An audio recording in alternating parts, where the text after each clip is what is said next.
Well, hi everyone. This is her community guide, Steph McPhee, and welcome to another Tuesday Toolbox. Coach Nancy and I are thrilled to continue our discussion in our series that we've been having all month long on investing and all the different types of investing that is out there. And as you know, we've had a really great conversation the last couple of toolboxes on angel investing in particular. But today we're going to really start getting ready to wrap this up. I can't believe it's the end of a month.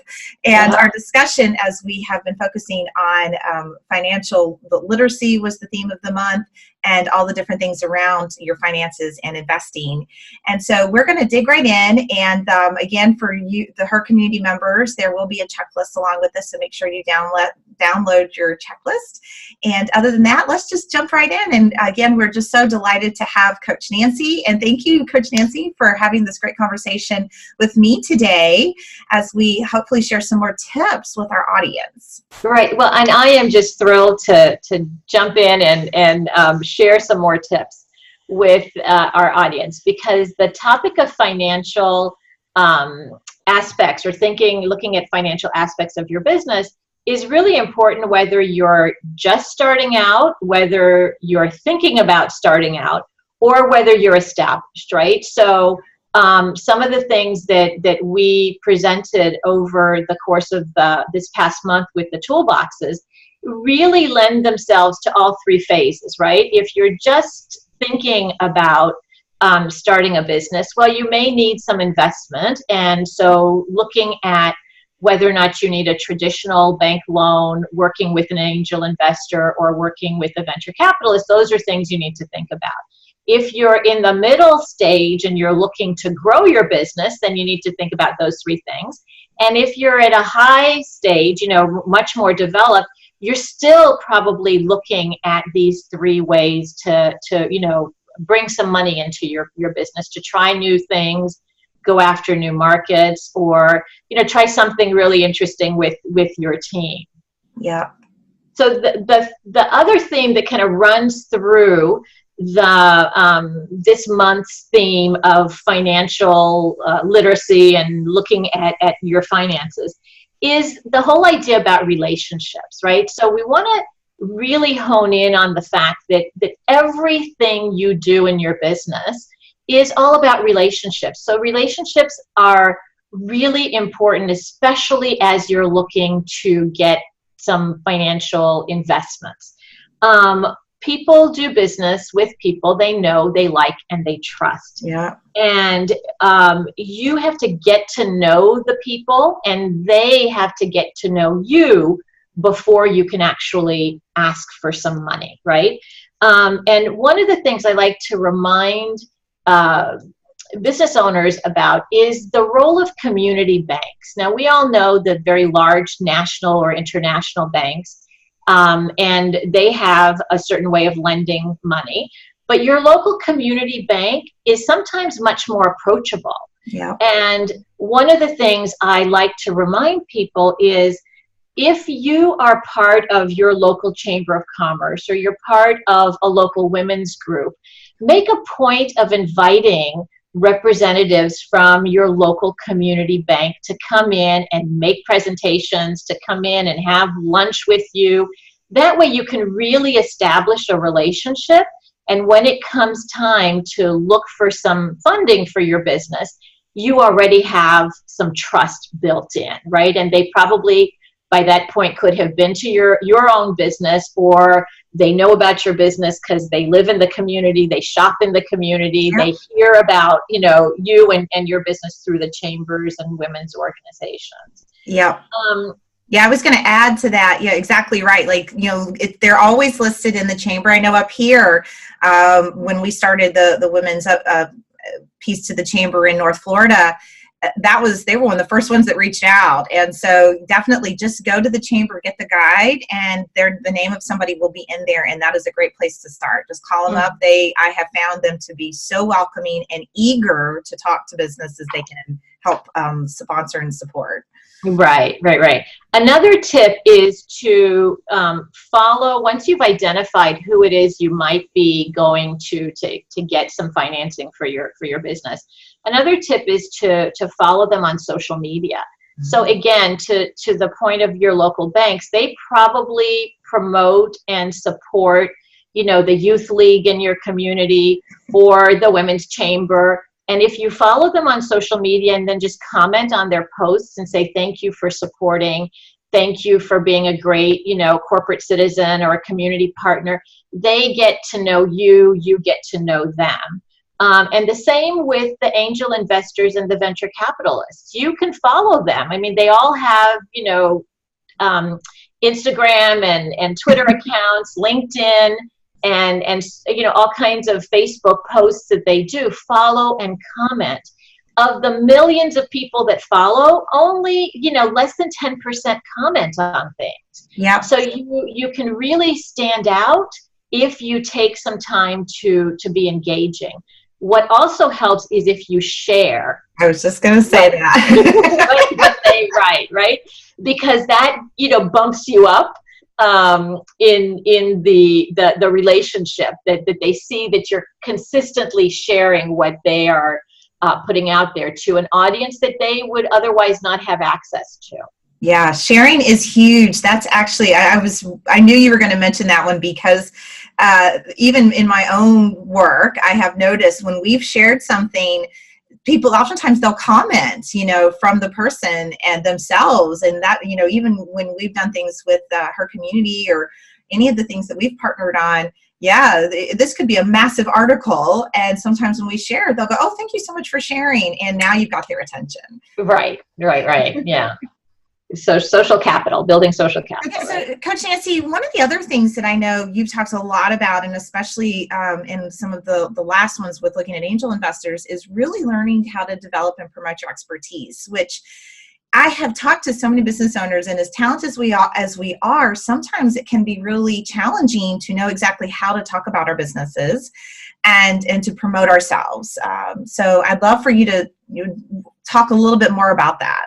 Yeah. So let me be the sister, your older sister, your good friend, and tell you that as much as all of the wonderful things that your mom said about not bragging and not making things about you, as wonderful as those things were, and her intentions were very good, she's absolutely wrong. Okay, you have to brag, and you have to sometimes make it all about you, because that's what's going to differentiate you from your competition, from the many other small businesses that are all competing for, limited funds, right?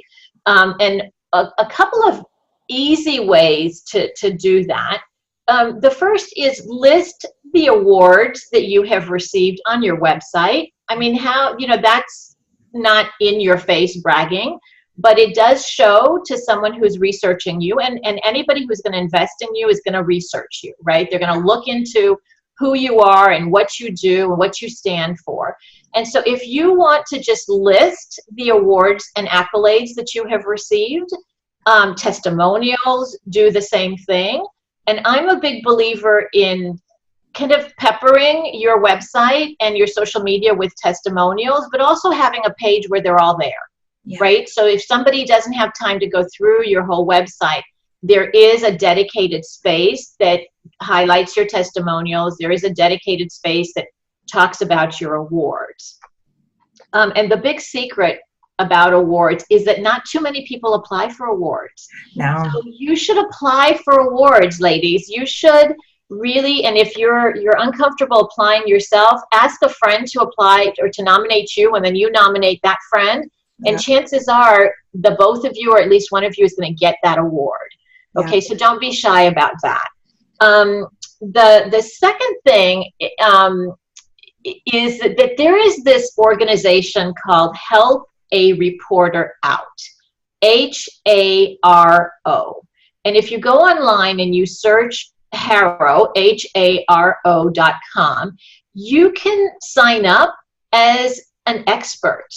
And local reporters are always looking for experts to interview, to give information and statistics about business or whatever. And I get called a lot from people who are just looking to know what's going on with women in business. What are the trends? How has the recession affected us? How has, XYZ affected us. So you can list yourself in this on this website. Another way to promote your expertise, and this takes a little bit of doing, but after a while it can become really easy, is to blog. Right now, I have been blogging for a number of years, and now I'm doing video blogs, and I'm trying to, you know, change things up. But blogging is not as difficult as you think. I will be the first to tell you that most blogs are less than 200 words. So you don't have to write a dissertation. And the other good thing about blogs is you can put a lot of bullets, you know, and you can limit it to say the 5 things you need to know about XYZ. So it takes the onus off of this idea that you have to really write a lot in order to blog. And blogging is really going to set yourself apart and get you known as an expert. And then I'll share this other tip that I learned just recently, which is going to be a game changer. There is actually this site called SEM Rush, and I don't know what SEM stands for, but I think it's search engine. I don't know what the M stands for, but rush.com. And it's a pay, you can get a free, I think, 14-day trial, and then you pay a fee, a subscription fee. But what you can do is type in keywords, and it will pull up for you what questions are being asked using those keywords. And it gives you statistically how many thousands or hundreds of thousands of people are asking these questions. So if you know, for example, that, you know, lots of people are asking about curating your closet, right? How do I curate my closet? Then you can do a couple of blogs. And the title of the blog is How to Curate Your Closet, or the 7 Steps to Curating Your Closet. So you can do a lot of research, and you can really set yourself up as an expert. Yeah, that's great. I would also add too is another thing that you do very well is the articles on LinkedIn. And so you can actually publish, just like you would a post, there's a place to publish an article, and that can really raise your standings on LinkedIn as well. And it sets you as an expert by doing it in an article format instead of just a post format. So it's just like you said, just some of these little tips that are so small. So you could literally take, if you were going to do a paragraph post, do it as an article with a picture, and now you've got a different standing. Right, right. Yeah, so that's wonderful. Now let's talk, that's really a great segue, because you're talking about how to, get the attention, right, of people. So now we've talked about building the relationship, talking about our expertise. So this is a really great segue into, let's talk a little bit about that pitch, Coach Nancy, because that one is always right. You've got their attention now. So let's work on what are some tips you have for everybody on perfecting your pitch? Yeah, so first, the mechanics, right? Most pitches to investors are 15 minutes long. And you can find out ahead of time, does the 15 minutes include a question and answer period? And if it does, do your pitch accordingly. Sometimes it's 15 minutes of pitch, and then they add on 5-10 minutes for questions, right? So just be prepared. The thing about pitching is it's really storytelling, right? And if you have a great story, you will have some points in it where you're discussing who, what, when, where, how, and especially why, right? So the why is what's really going to set you apart, because the why piece is where you're going to talk about your passion and talk about the research that you've done that shows that this thing that you're promoting, this option that you're promoting, is really worth their time and investment.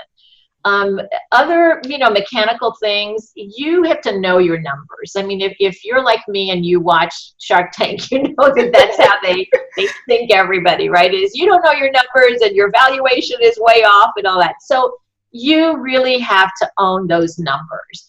And the other thing to keep in mind is it's okay if you have debt.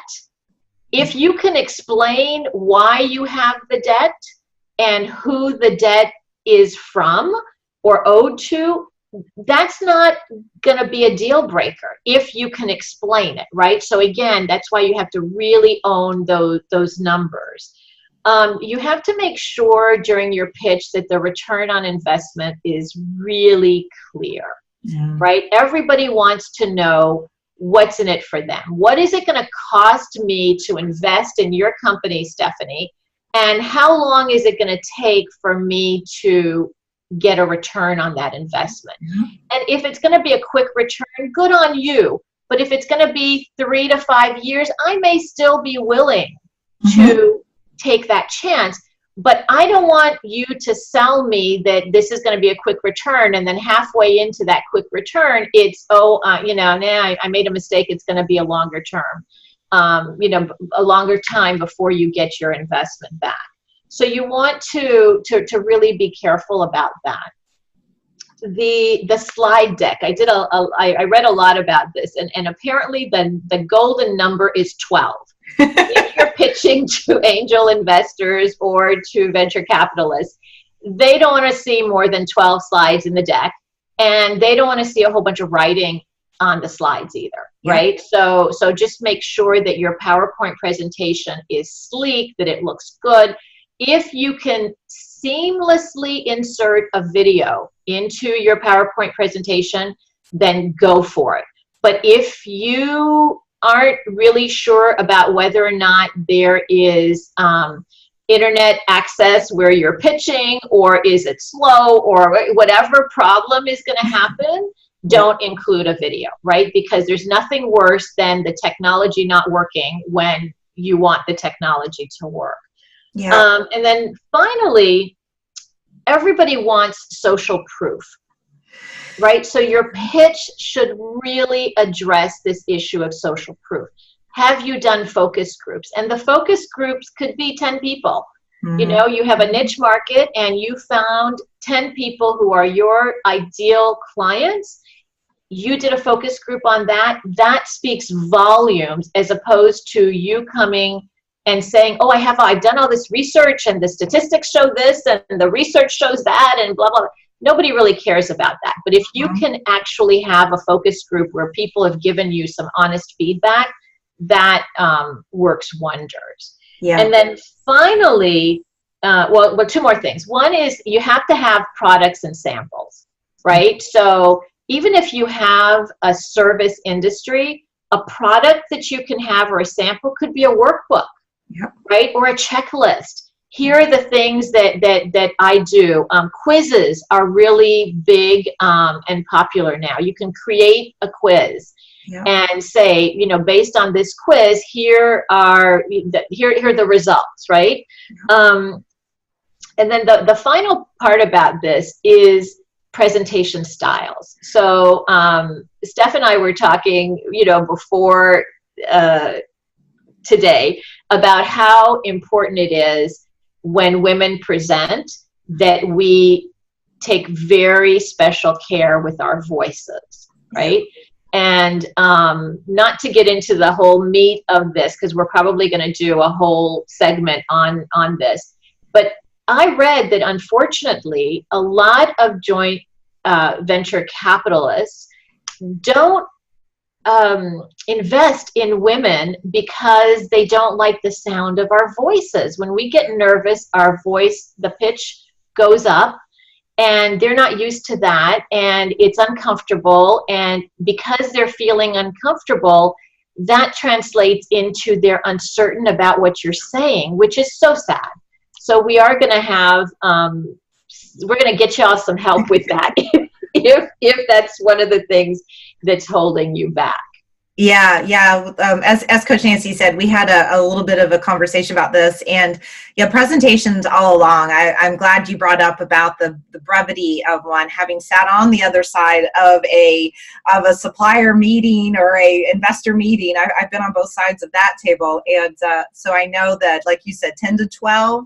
Because at the end of the day, if I could just add, they're buying into you, not your PowerPoint. So If they see all the words up there and you're reading it, which is what tends to happen, then that's another thing that shows that you don't have confidence. So I think that's just a great thing. And another reason why we will probably do an entire segment just on the presentation of your pitch.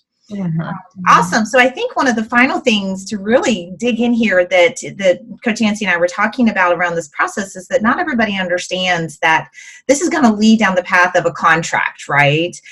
No matter what kind of investing you're getting. And so I think it's really important if you can talk a little bit about the contract and help people understand what that might entail. Right. So a lot of people, especially if they're going to family and friends for investments, and a lot of times that's who the angel investors are, they're family and friends, right? And they think, oh, well, we shook on it, or she promised she was going to do this, or he said he was going to do that. And it's all verbal, and that's all good until something goes wrong, right?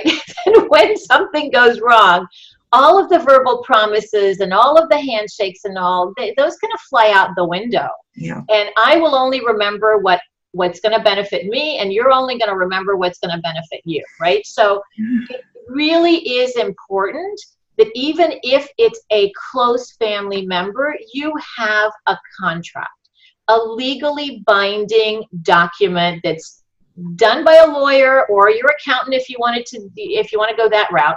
But it has to be a document that clearly states what is involved, who is involved, when it's going to start, and especially when it's going to end. Because that is really the death of many relationships, is there was no exit clause, right? And the time to determine the exit clause is when everybody is happy.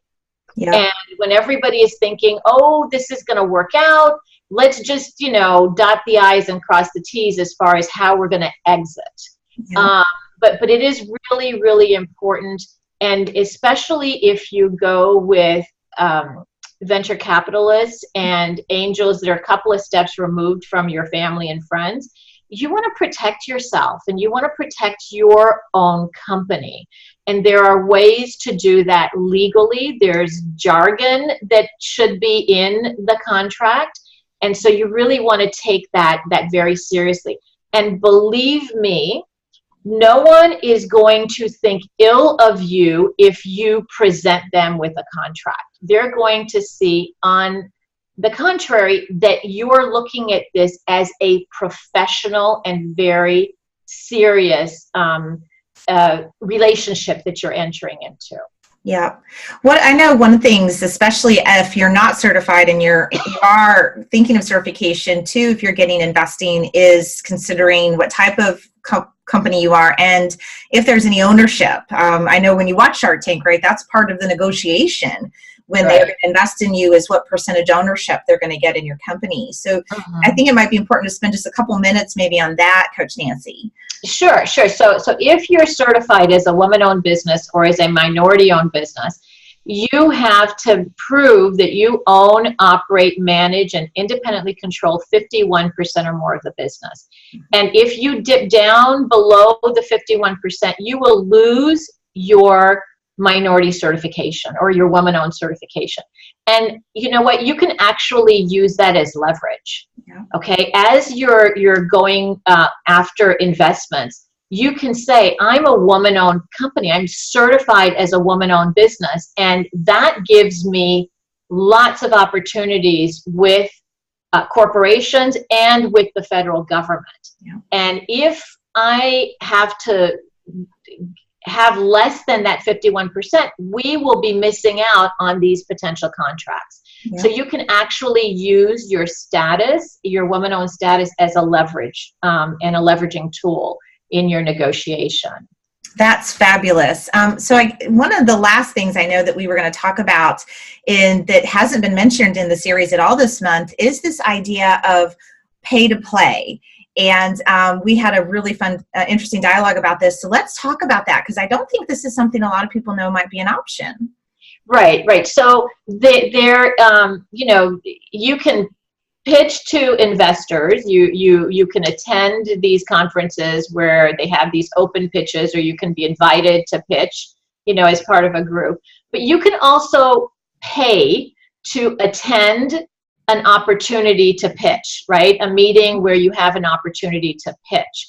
And some people think, well, why would I do that? Well, you would do that in order to get in front of the right people. Yeah. And imagine that you pay a fee of, I don't know, a couple of $500, and you have an opportunity to meet with someone who might invest $500,000 or $5 million in your business. Right. So it's a marketing expense. It's a good thing if you can get in front of the right people to be able to pitch. And then, Steph, why don't you tell them about PS27? Because that's a really neat model that you have. Yeah, right here in Jacksonville, we have a phenomenal venture capitalist company, an investment firm called PS27 Ventures. And as you were talking, I thought about they have about they have all three models of what their founder, Jim, is looking for. And number one, he's looking just for companies to invest in. So he is always actively seeking, and we're excited about some partnership opportunities with them, seeking companies that he will, just like Coach Nancy gets all the time, people saying, here's what I'm looking for. The second thing he does offer, and I had completely forgotten about this till you mentioned it, is a week-long opportunity that you pay for, and it's a few $100s to your point, and it includes some coaching for a few days, and at the end he will select 10 people, usually there's about 20 in the group that they allow, and they get to pitch to investors he's brought in. And to your point, I mean, what a great thing for $300. Not only you got coached on your pitch for 4 days, and then he brings in investors. And then the final thing that he offers is that, say you did get a chance to pitch to him and he sees opportunity, but you're just not quite there. He has a whole business of people that you can pay, and this is a bit more of a investment, probably a couple thousand. But the opportunity for him to say, you know what, like you said, maybe your financials weren't where they needed to be. He's got a whole accounting section of his business that will focus for however long he thinks it is good to get you to a point. And then sometimes either he wants to invest, or again, he puts you in front of investors. So like you said, these options of this, and I'm sure that, this is not a one and only model. So it's something really to look for in your community and in your marketplace to see if there is a company out there. And my suggestion, like what he does, is always around Small Business Month, Women's History Month. He does events. So look for those kind of things in your marketplace. If they're hosting an event, do some research. Like Coach Nancy said, how I found out about them was they started popping up, and like you said, followed everything and said, wait a minute, this is an investment company. They don't just do events. They're looking for these businesses to invest in. I need to go. So I just really want to encourage everybody. This could be a new thing that even I think starts growing as people are struggling. There's so many businesses, and I think it can be hard for people like him, where he knows what works for businesses. He's just like a person on Shark Tank. He knows what works, and he knows what he's looking for. He's got 3 things he's looking for. And so I know there's more people out there that are doing that. Yeah, so again, it all, no matter what stage your business is in, or even if you're at a point where you're just thinking about a business idea, go in and be smart about it, right? Lay these foundations down so that when you are ready to look for investors, you have already the track record, right? Your website is up to speed.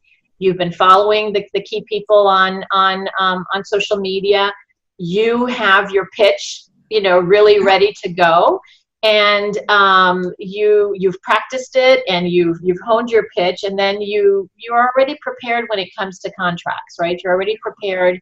You've dotted all the I's and crossed all the T's. You thought about all of the different options, and people want to do business with people they know, they like, and they trust, and with people who are serious. Yeah. So invest in the research and the time it takes to get ready for an investment. And I would love to add, because this week right now we've opened the doors to join her community. So for those of you who are looking for help, the Her Community group is a phenomenal place, because not only are there people that have been down this path, right? Coach Nancy, we have members that have done this, and they would be thrilled to help you and guide you.